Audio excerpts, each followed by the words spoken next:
Renungan Pagi, Yesus Nama di Atas Segala Nama oleh Ellen G. White, 28 Oktober 2024.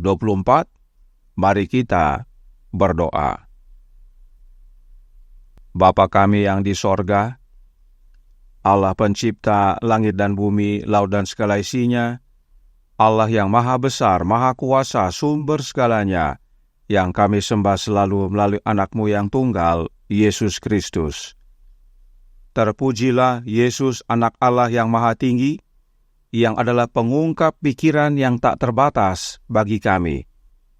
Pada pagi hari ini kami bersyukur boleh bangun dan berbakti, dan sebagaimana membaca dan mendengarkan nasihat firman-Mu, kiranya ini menjadi pembaharuan bagi kami semua, agar percaya dalam Yesus yang adalah anak yang Bapa peranakan, sebab dialah yang dapat mengungkapkan pikiran-Mu, ya Bapa. Beserta kami sepanjang perbaktian ini kehendak-Mu yang jadi, ampun kami akan dosa dan salah, karena kami berdoa hanya dalam nama anak Allah yang tunggal, Yesus Kristus, yang adalah Tuhan dan Juru Selamat kami. Amin. Renungan hari ini akan dibacakan oleh Ibu Sian Tangka. Kepada Ibu Sian, kami persilahkan.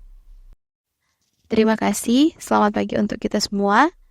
Bacaan renungan pagi kita pada pagi hari ini, hari Senin tanggal 28 Oktober tahun 2024, dengan judul Pengungkap Pikiran yang Tak Terbatas.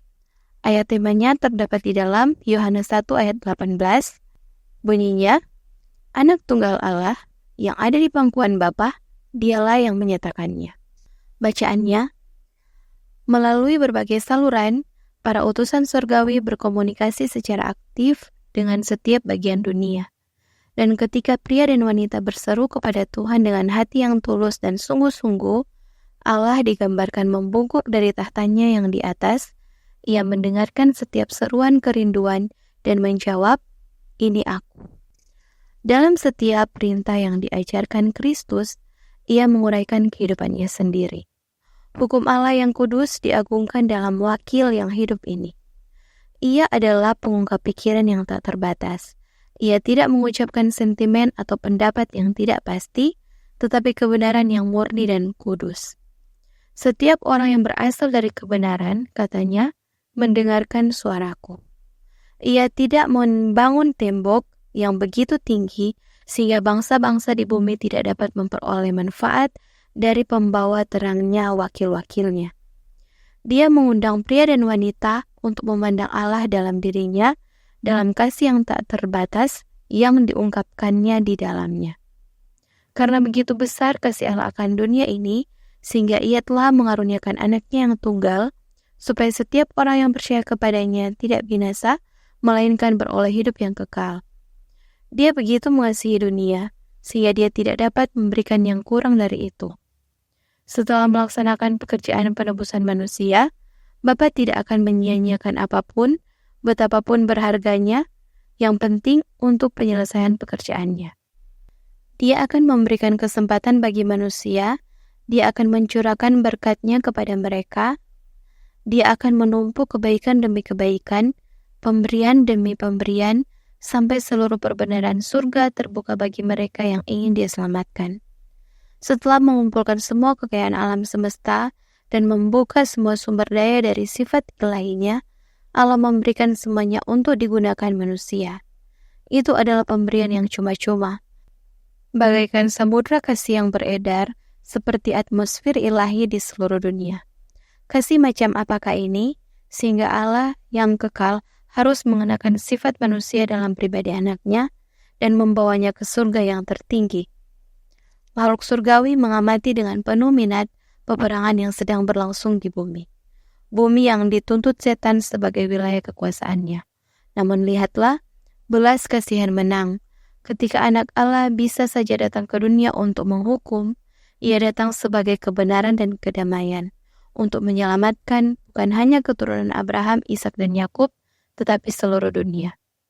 Dikutip dari buku The Youth Instructure, tanggal 29 Juli tahun 1897. Demikian bacaan renungan pagi. Terima kasih, Tuhan Yesus memberkati kita semua. Terima kasih atas penata layanan Ibu Sian. Tuhan Yesus memberkati. Selamat pagi saudaraku dalam Tuhan. Mengapa Yesus disebut sebagai pengungkap pikiran yang tak terbatas? Pertama, kita cari tahu siapa yang disebut yang tidak terbatas. Signs of the Times tanggal 1 April tahun 1875 paragraf 23 berkata, bukti apa lagi yang lebih besar yang dapat diberikan oleh yang tidak terbatas kepada kita tentang kasih dan belas kasihan ilahinya?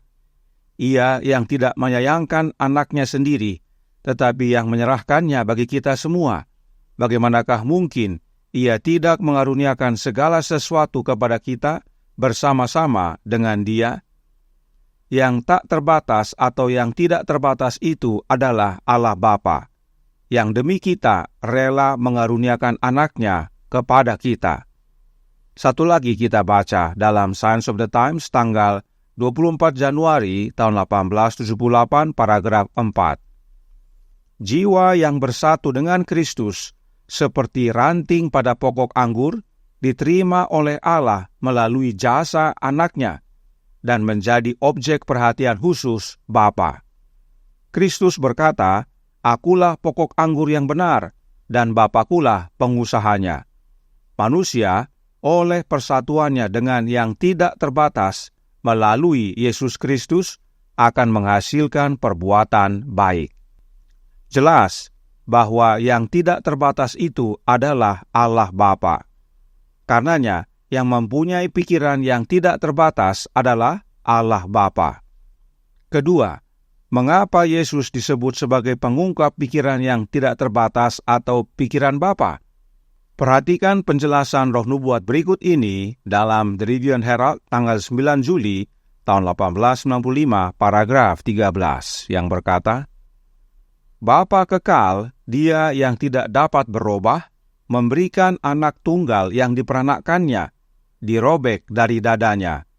Dia yang dijadikan dalam gambar wujud pribadinya, dan dikirim turun ke bumi untuk menyatakan betapa besar Dia mengasihi umat manusia. Apakah maksudnya dirobek dari dadanya atau dada Bapa? Maksudnya adalah Yesus disebut anak Allah yang diperanakkan Bapa karena Yesus keluar dari Bapa, yaitu keluar dari dada Bapa. Itu sebabnya Yesus adalah anak dalam gambar wujud pribadinya Bapa. Mengapa kebenaran ini penting kita ketahui? Karena roh nubuat melanjutkan dalam Signs of the Times tanggal 1 Oktober tahun 1866 paragraf 11. Kristus tidak mengucapkan sentimen, gagasan atau pendapat yang hanya sekedar seperti itu. Apa yang diucapkannya adalah kebenaran. Ia telah keluar dari dada Bapa dan merupakan pengungkap pikiran yang tak terbatas. Inilah pentingnya kita memahami kebenaran tentang anak Allah. Yesus adalah anak yang lahir dari Bapa, yang keluar dari dada Bapa. Satu dalam alamiah, yaitu alamiah yang tidak terbatas. Itu sebabnya hanya Yesus yang dapat mengungkapkan pikiran Bapa, yang adalah pikiran yang tidak terbatas. Terlebih lagi, roh nubuat berkata dalam The Youth Instructor, tanggal 28 Juni tahun 1894 paragraf 9. Siapakah Kristus? Dia adalah anak tunggal yang diperanakkan dari Allah yang hidup. Bagi Bapa, Dia adalah firman yang mengutarakan pikiran sebagai buah pikiran yang menjadi terdengar. Kristus adalah firman Allah. Kutipan ini memiliki makna yang mendalam. Saat kita berbicara, apa yang kita katakan adalah hasil dari apa yang kita pikirkan. Nah, Kristus disebut firman Allah, yaitu buah pikiran Allah yang dibuat terdengar. Jadi, apa yang ada dalam pikiran Allah diutarakan melalui Kristus. Kristus menyampaikan apa yang ada dalam pikiran Bapanya. Kemudian dalam The Desire of Ages halaman 19 paragraf 2 berkata, dengan datang untuk tinggal bersama kita, Yesus menyatakan Allah kepada manusia dan malaikat. Dia, yaitu Yesus, adalah firman Allah, pikiran Allah yang dapat didengar. Dan Allah yang dimaksudkan adalah Bapa. Karenanya kalimat ini dapat dibaca menjadi Yesus adalah firman Bapa, pikiran Bapa yang dapat didengar. Yesus disebut firman sebab Yesus adalah pikiran Bapa yang dapat didengar. Artinya, apa yang dalam pikiran Bapa yang tidak terbatas itu, itulah yang dinyatakan melalui dan oleh Yesus. Perkataan-perkataan Yesus adalah apa yang terdapat dalam pikiran Bapanya. Tidak heran, Yesuslah satu-satunya yang dapat mengungkapkan pikiran yang tidak terbatas, yaitu pikiran Allah Bapa. Dan salah satu yang terbesar dari pikiran Bapa yang diungkapkan Yesus kepada kita adalah kasih-Nya Bapa. Yohanes 3:16 berkata, "Karena begitu besar kasih Allah akan dunia ini, sehingga Ia telah mengaruniakan anak-Nya yang tunggal, supaya setiap orang yang percaya kepadanya tidak binasa, melainkan beroleh hidup yang kekal." Dan renungan hari ini menyatakan, dalam Jesus Name Above All Names, halaman 317, paragraf 4. "Namun lihatlah, belas kasihan menang, ketika anak Allah bisa saja datang ke dunia untuk menghukum.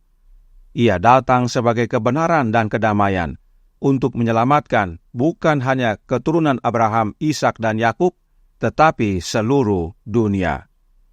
Karenanya, saudaraku dalam Tuhan, Yesus yang mana yang saudara percayai?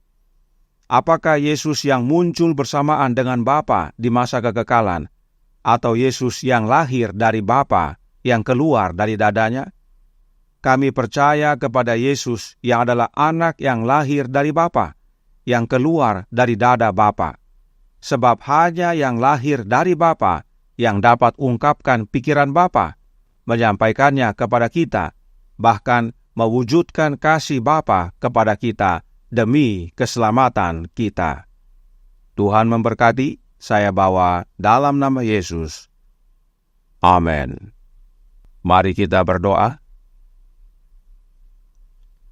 Bapa kami yang di sorga, Allah pencipta langit dan bumi, laut dan segala isinya, Allah yang maha besar, maha kuasa, sumber segalanya, yang kami sembah selalu melalui anak-Mu yang tunggal, Yesus Kristus.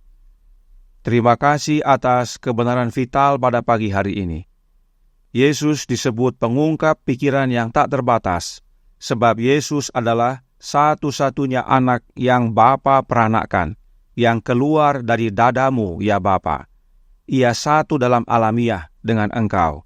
Itu sebabnya Dia adalah pikiran-Mu yang dapat didengar.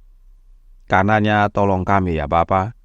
Karuniakanlah roh anak-Mu dalam hidup ini, sebab hanya melalui kehadiran Roh Kristus dalam hati kami dapat terhubung dengan Engkau, dan kami dapat menerima pikiran-Mu melalui anak-Mu, pernyataan kasih-Mu melalui anak-Mu, dan mengungkapkan kebenaran yang daripada-Mu melalui Kristus, yang adalah roh kebenaran dalam hati kami, sehingga hidup kami diubahkan, menghasilkan buah-buah yang dikerjakan hanya oleh Yesus Kristus.